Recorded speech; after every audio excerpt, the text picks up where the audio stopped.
Vamos orar. Senhor, nesta manhã te louvamos por tudo o que tem acontecido neste lugar. Senhor, te louvamos por tu nos permites estar aqui nesta manhã para te louvar, para nos entregarmos a ti em adoração, Senhor. E somos gratos por tudo o que tu já estás a fazer no nosso meio, falando, ministrando aos nossos corações. Senhor, obrigado pelo convite para a tua mesa. E, Senhor, e agora ajuda-me a comunicar a tua palavra, aquilo que tens colocado no meu coração nesta última semana.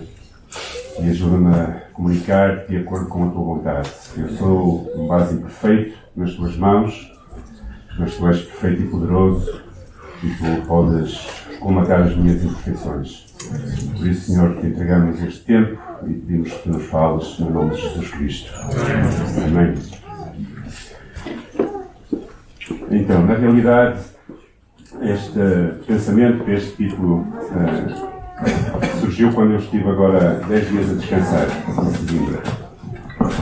Tive muito tempo para pensar acerca da igreja, para não preparar sermões e também algumas conversas que tive. E então eu decidi partilhar.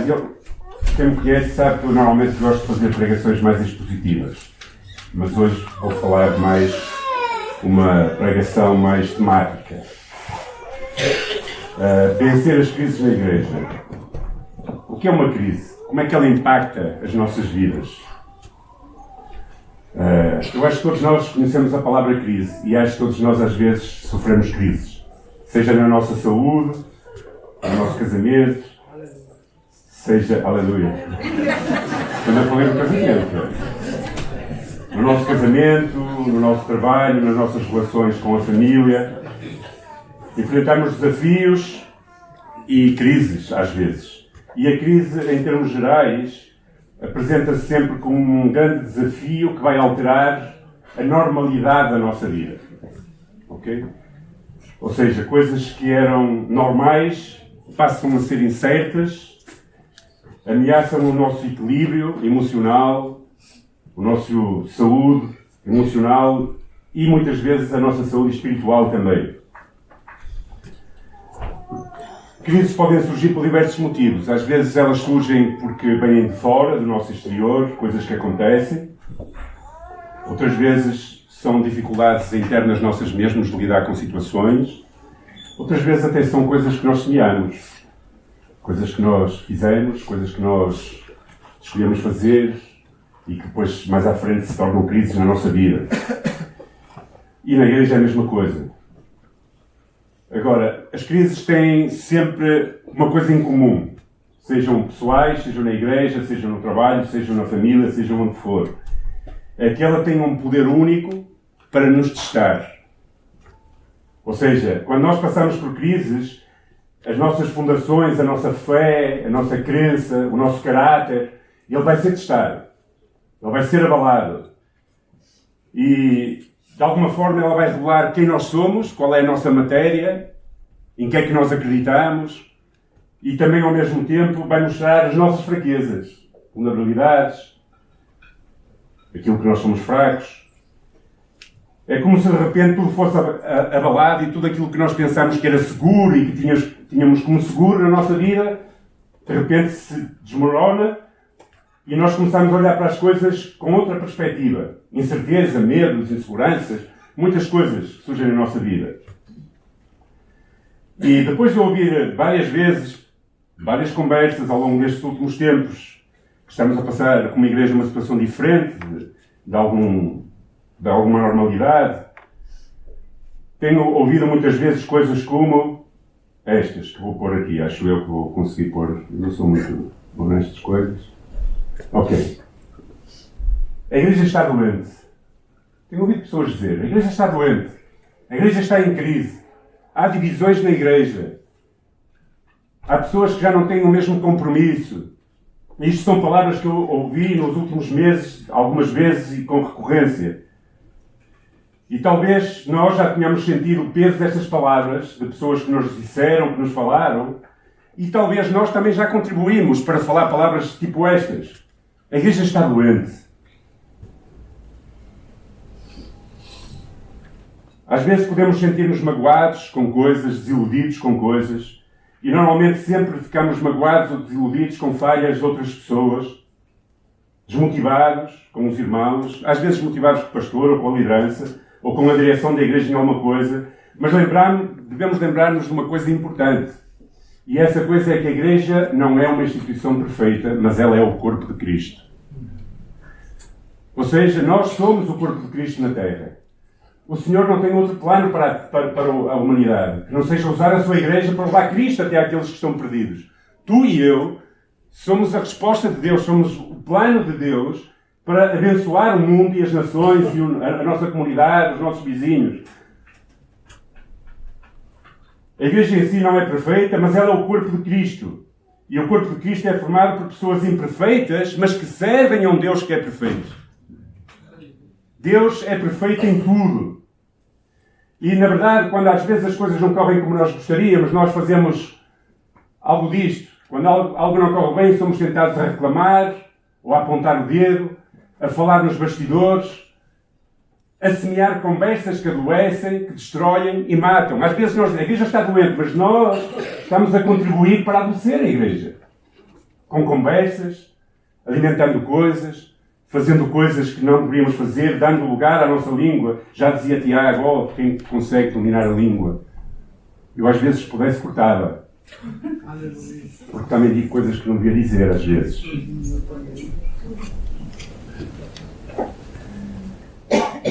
No entanto, como família de Deus, como igreja, nós somos chamados a um caminho diferente. O que nós devemos fazer, em vez de nos focarmos nas falhas, devemos concentrar-nos em como podemos ser parte da solução. Porque muitas vezes falamos das falhas, da doença, deste problema, daquele, mas nunca apontamos solução. Os outros é que têm que ter a solução. Nós não temos solução. Nós somos peritos em descobrir a doença. Mas não somos peritos em dizer, ok, quero contribuir para ajudar, quero contribuir para melhorar. O apóstolo Paulo, na sua primeira carta aos Coríntios, dizia isto acerca do corpo. Assim como o corpo é um e tem muitos membros, e todos os membros, sendo muitos, constituem um só corpo, assim é Cristo. Pois todos fomos batizados com um só Espírito e formamos um só corpo. Então a igreja, a ilustração que dá Paulo é que a igreja é como um corpo humano, composta por muitos membros diferentes, de histórias diferentes, vidas diferentes, países diferentes até, mas que têm um mesmo Espírito. E na realidade um só corpo, com um só propósito. E isto é a igreja. Assim, quando surgem crises na nossa igreja, não podemos permitir que essas crises avalem de uma forma a destruir a própria igreja, a destruir o corpo de Cristo, a adoecer o corpo de Cristo. E é sobre 3 pontos rápidos que eu gostaria de falar nesta manhã com vocês. E que são muito reais e que eu pensei muito nisto. Na realidade, o diabo está em guerra com a igreja, irmãos. Podeis ter isso. Se vocês não percebem que Deus tem um propósito e uma missão para a igreja, nós todos como igreja, mas o diabo, ele está em guerra. Então ele quer, de alguma forma, destruir o propósito, o impacto da igreja. A Bíblia deixa clara e alerta-nos sobre a natureza espiritual de uma batalha que enfrentamos como pessoas individuais e como igreja num total. Nós não lidamos apenas com problemas humanos. Há um mundo espiritual. Há uma guerra espiritual. Não sei se você percebe isso. Não sei se você, quando olha para os problemas, você vê só humanidade. Há uma guerra espiritual e o diabo quer destruir a igreja. Porque sabe que se destruir a igreja, destrói aquilo que o Senhor Jesus planeou para levar salvação àqueles que estão perdidos. Essa guerra invisível que se desenrola no reino espiritual é desencadeada pelo inimigo da igreja, o inimigo da nossa alma, e ele é o principal adversário da igreja. Ele tenta sempre e constantemente semear discórdias, desânimos, divisões no corpo de Cristo. Pois o diabo sabe que uma igreja dividida é uma igreja enfraquecida. Se começarmos cada um a puxar para o seu lado, cada um a dividir, cada um a falar, cada um a alimentar coisas, ele está em guerra com a igreja, mas ele deu-nos todas as ferramentas e poder do Espírito para vencermos batalhas.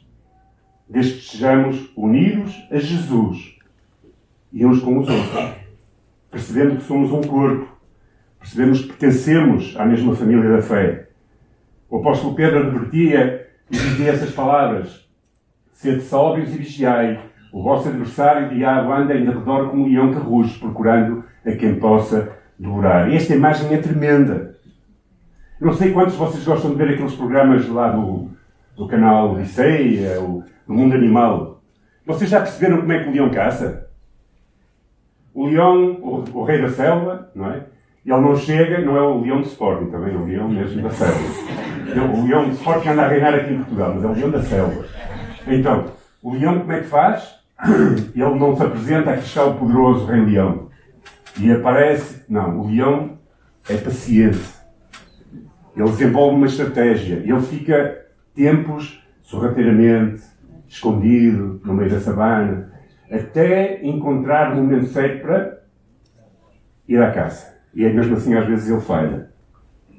Esta imagem de um leão que está rugindo à espreita é muito poderosa. O diabo age nas nossas vidas de uma forma semelhante.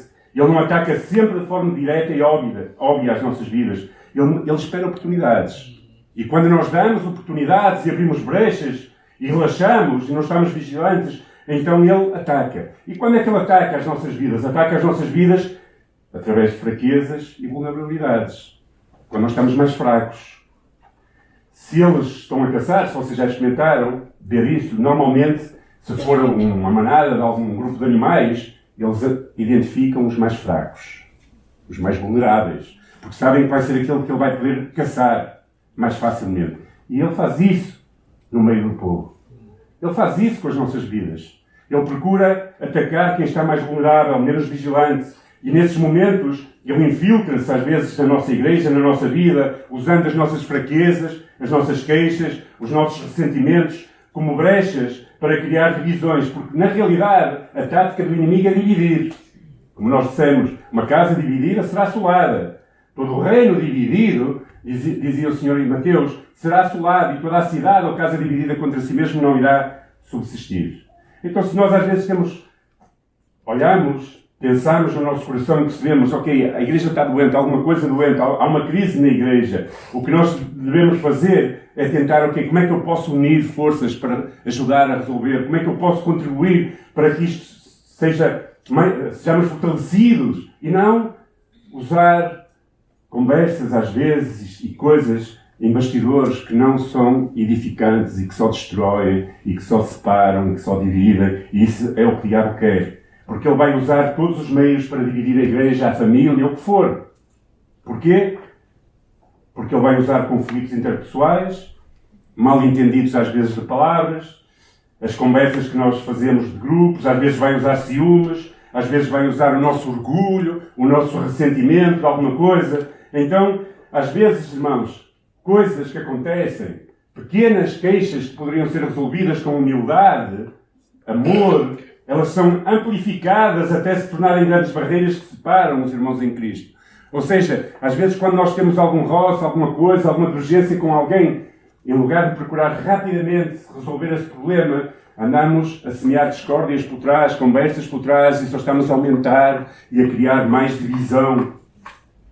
Então o diabo está sempre à procura de brechas no muro da igreja, tentando encontrar fraquezas. E quando nós não lidamos com esse problema de uma forma bíblica, e a forma bíblica é fácil. Tens alguma coisa contra o teu irmão? Vai e fala com ele. Fala uma, fala duas, se não, chama alguém para ir contigo. E se não resolve, então chama a liderança da igreja até ser exposto à igreja. Essa é a forma bíblica. E a forma bíblica é resolver os nossos conflitos e diferenças com amor. A nossa guerra não é contra a carne nem contra sangue, mas é uma guerra contra as hostes espirituais que dominam e que tentam separar-nos. É quase como esta imagem. Sabem de onde é esta imagem? Eu tipo a pôr uma igreja do Porto, mas tinha medo de dividir a igreja. Então, pus alguma coisa que nos pode unir minimamente. Sabem de quando é que foi esta foto? Quando é que foi? Sabe? Alguém sabe? Exatamente. No gol do europeu, o único europeu que Portugal ganhou. Não é? Que foi aquele gol do último jogador, do mais fraco, que alguém pensava que alguma vez meteria um gol. Então eles estão a festejar. Uma equipa de futebol só pode prevalecer e tirar vantagens quando estão unidos e jogam todos para o mesmo. Há quem diga que até foi bom Cristiano Ronaldo ter-se lesionado.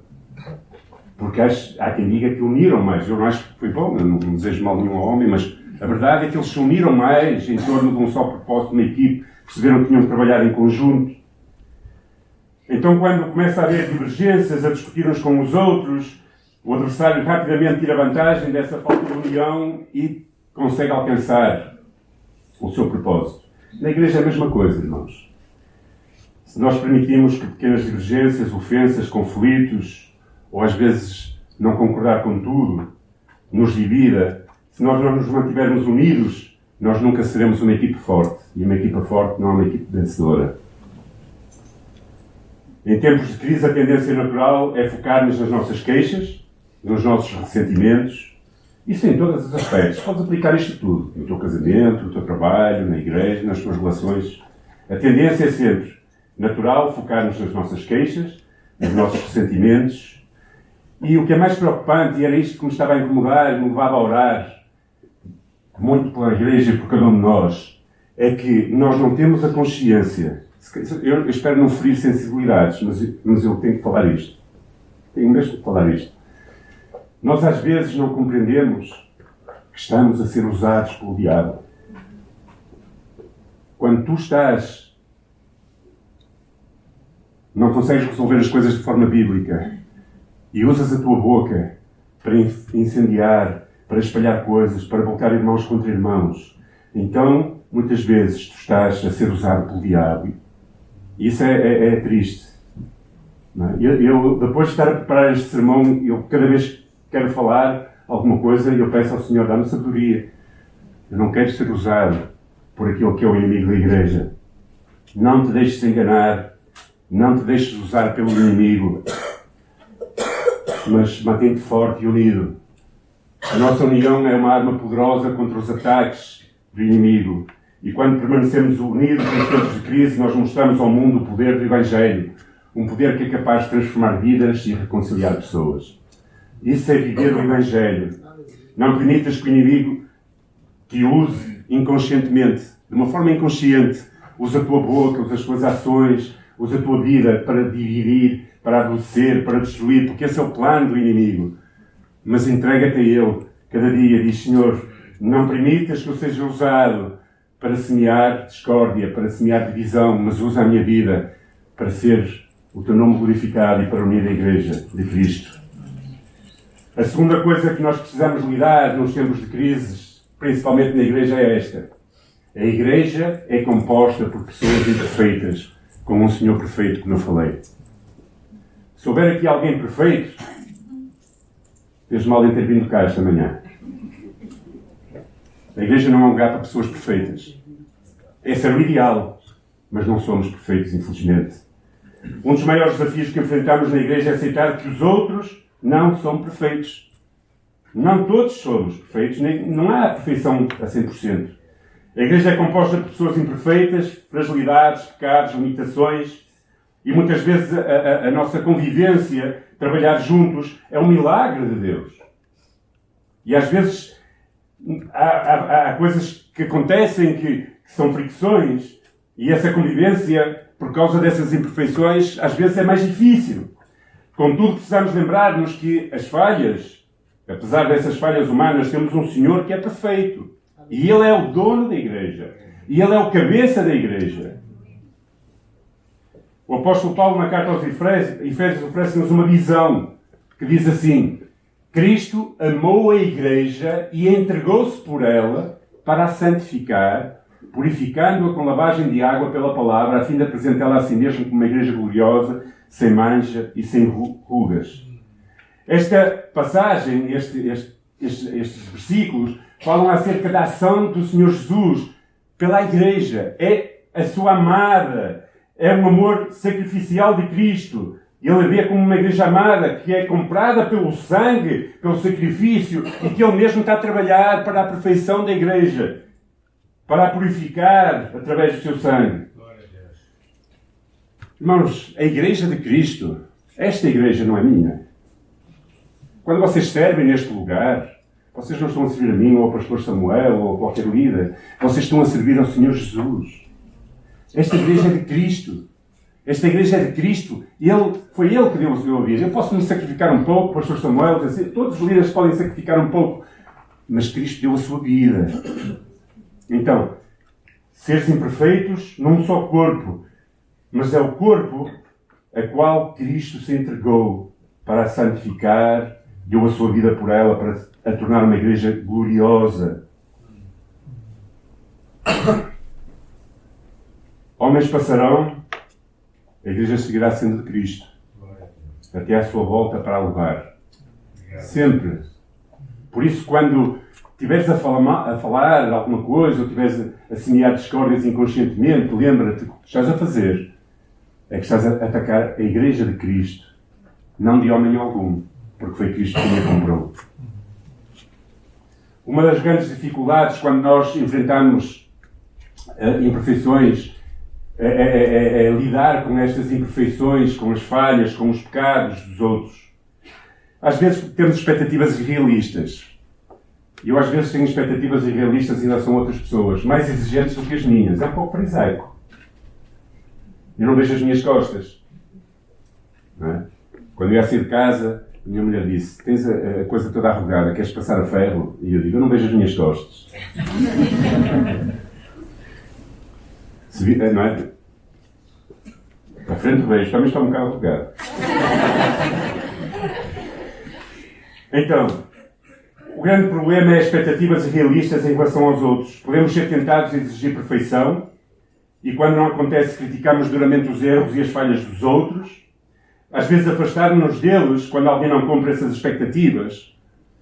Mas nós não exigimos muitas vezes a mesma coisa para nós mesmos.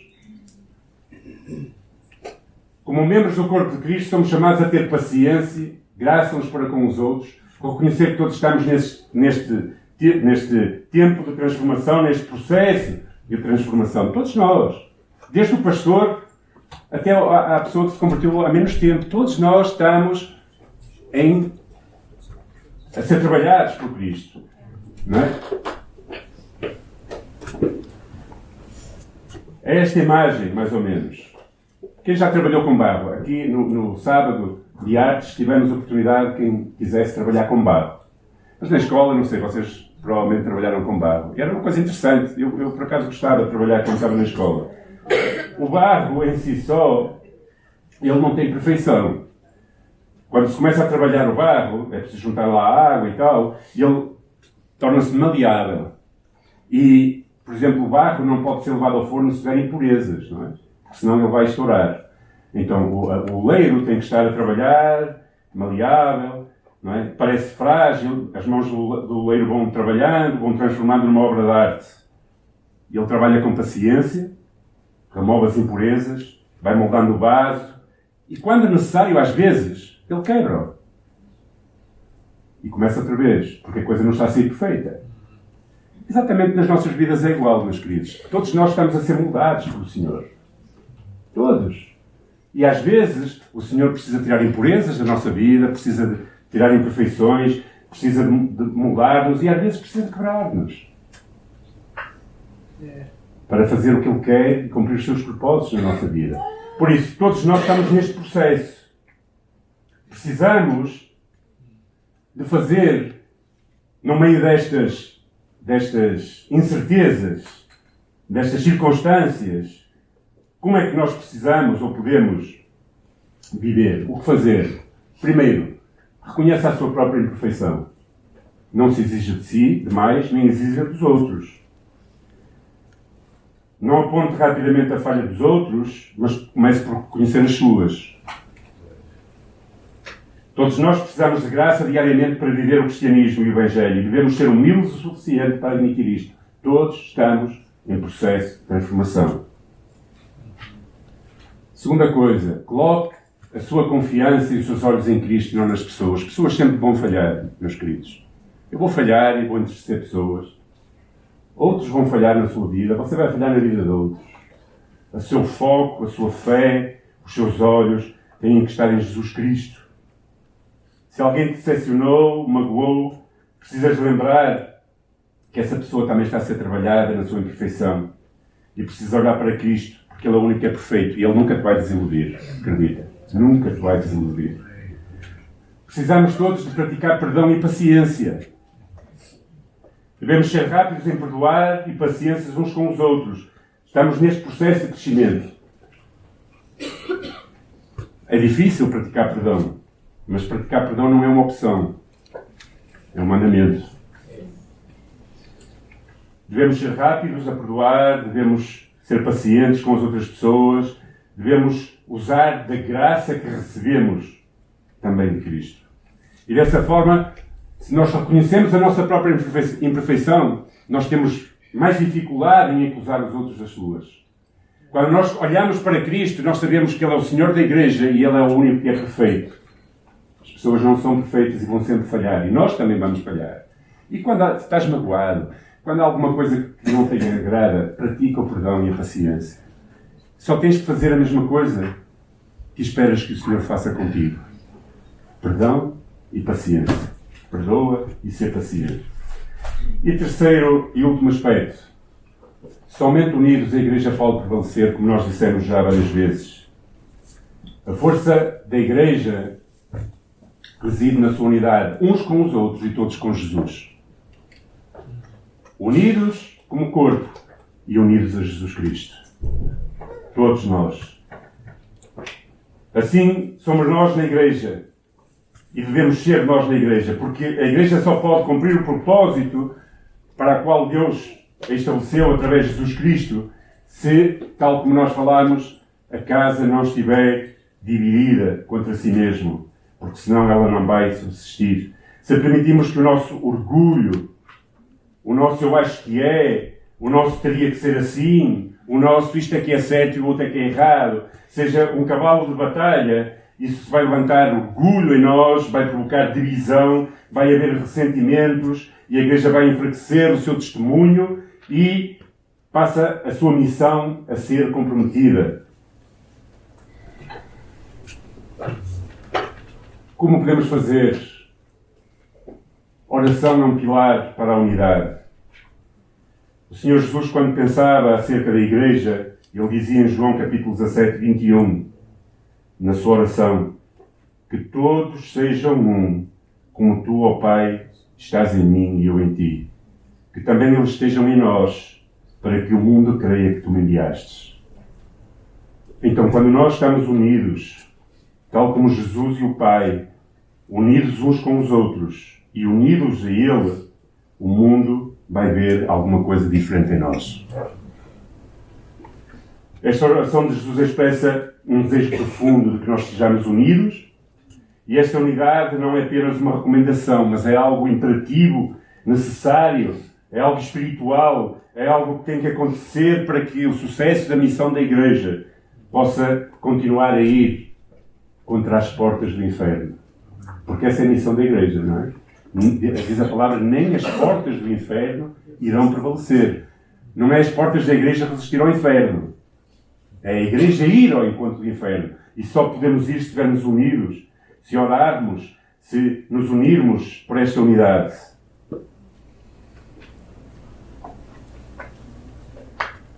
Amor e comunhão são pilares importantíssimos.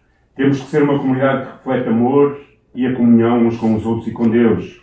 E pensando acerca disto, sempre penso acerca da Igreja de Atos capítulo 2. Atos capítulo 2 era uma igreja com os seus problemas provavelmente, mas era uma igreja que diz a palavra de Deus, que perseverava na doutrina dos apóstolos, na comunhão, no partir do pão e nas orações. Orações aqui metidas.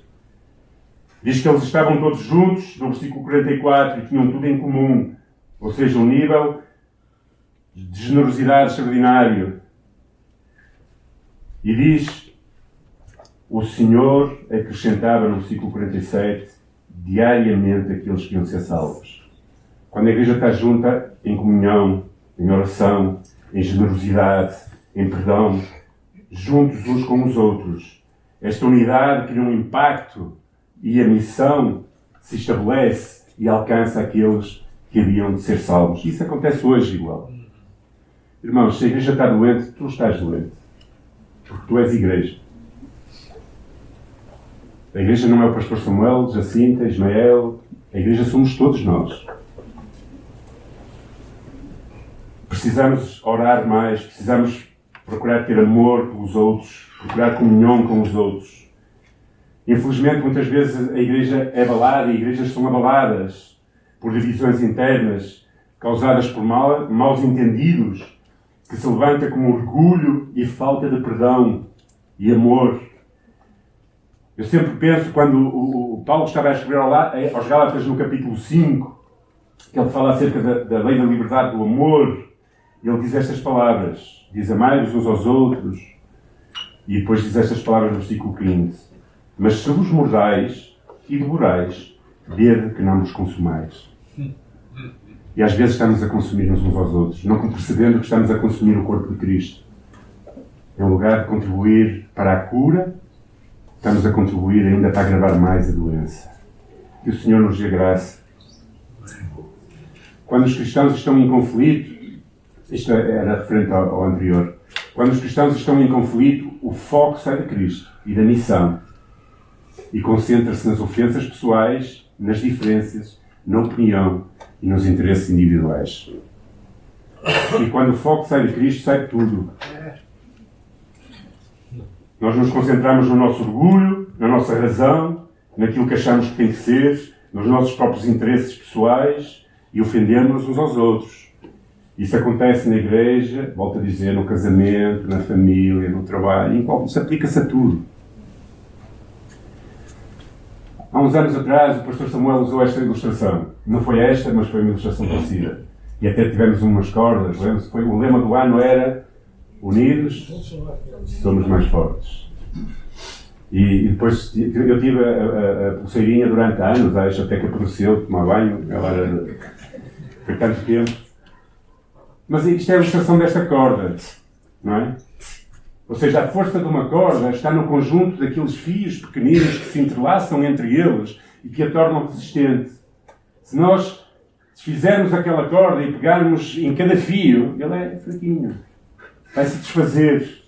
E na igreja é igual. Cada um de nós, com a nossa fragilidade humana e fraqueza humana, quando nos entrelaçamos e unimos, nós nos tornamos muito mais fortes. Tal como essa corda forte, os seus fios entrelaçados criam um poder ali que é difícil de romper. Como é que nós podemos viver isto? É imperativo promover a unidade da igreja. Requer esforço, humildade, intencionalidade, estar ativamente envolvido em manter a paz e não espalhar coisas para que a unidade da igreja prevaleça. É imperativo. Segunda coisa, eu já toquei, isto é já a parte final, perdoar rapidamente. Perdão é um dos alicerces da unidade da igreja. Quanto mais rápidos somos a perdoar, evitamos que feridas cresçam e que se amontoem, que ganhem porcaria, que ganhem coisas dentro de nós, que nos vai separar, que nos vai amargurar, que nos vai trazer ressentimentos. Jesus ensina-nos a perdoar como Ele perdoou. Como é que Jesus nos perdoou?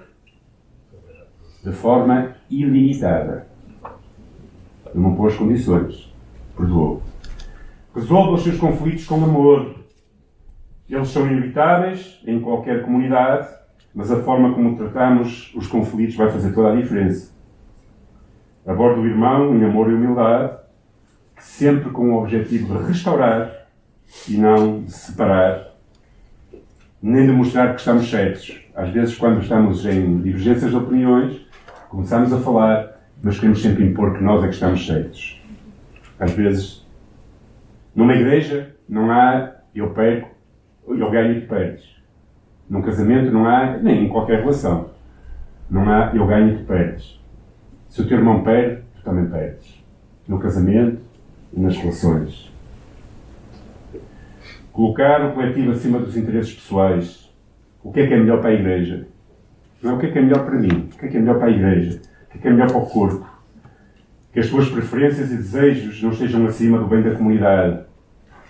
Quando nos concentramos no que é melhor para a igreja, como um todo, em vez de nos focarmos nas nossas preferências, nós vamos promover a unidade. E último, ore pela unidade. Oração é uma ferramenta poderosa. Não consegues orar se estiveres com alguém chateado. Experimenta estar chateado com a tua esposa ou com o teu marido e orar com ele. Não consegues. Devemos orar uns pelos outros, pedir a Deus que nos dê corações humildes, dispostos a perdoar, a promover a paz. Eu tenho uma pergunta que surgiu hoje de manhã quando estava a ler o sermão. Há quanto tempo tu não oras pela igreja? Não quero que me respondas. Há quanto tempo tu não oras ativamente pela igreja? Para que Deus fortaleça, para que Deus a edifique, para que Deus te use, para que Deus cure vidas, para que Deus faça a sua obra. Há quanto tempo tu não oras pela igreja? E há quanto tempo tu não falas alguma coisa mal da igreja? Há quanto tempo tu não oras pelos teus irmãos? Há quanto tempo tu não oras pela liderança, pelos pastores? Há quanto tempo tu não oras por aqueles que te desafiam a amar? Porque o Senhor Jesus diz que até esses nós temos que orar, por aqueles que nos desafiam a amar, mais difíceis de amar, não é?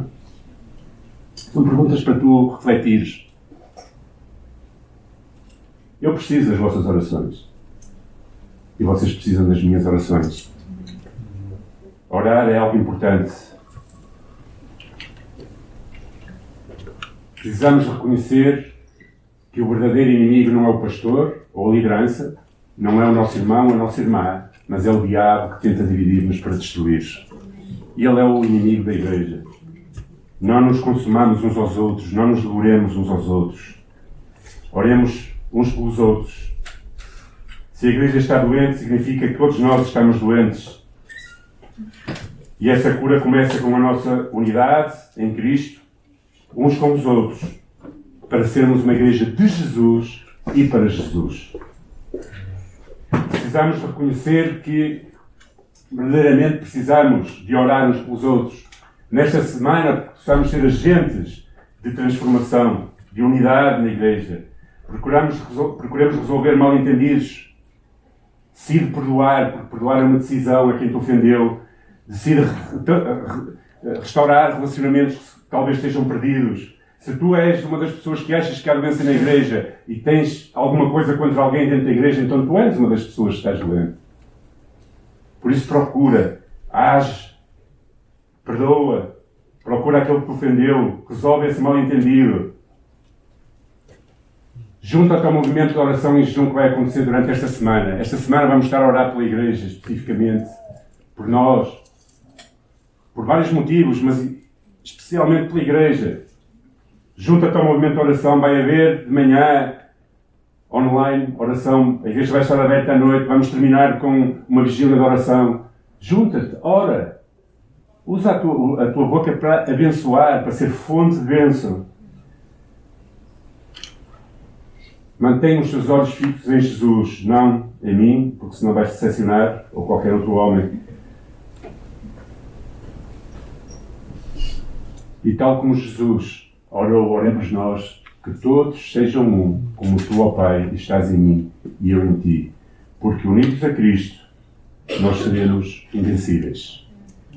Nem as portas do inferno irão prevalecer. Isso é uma imagem poderosa, irmãos. Não sei o que é que vocês pensam dessa imagem, mas a igreja, quando está unida e cumpre o seu propósito e avança nesse propósito, tem muito poder. É o poder do Espírito nela.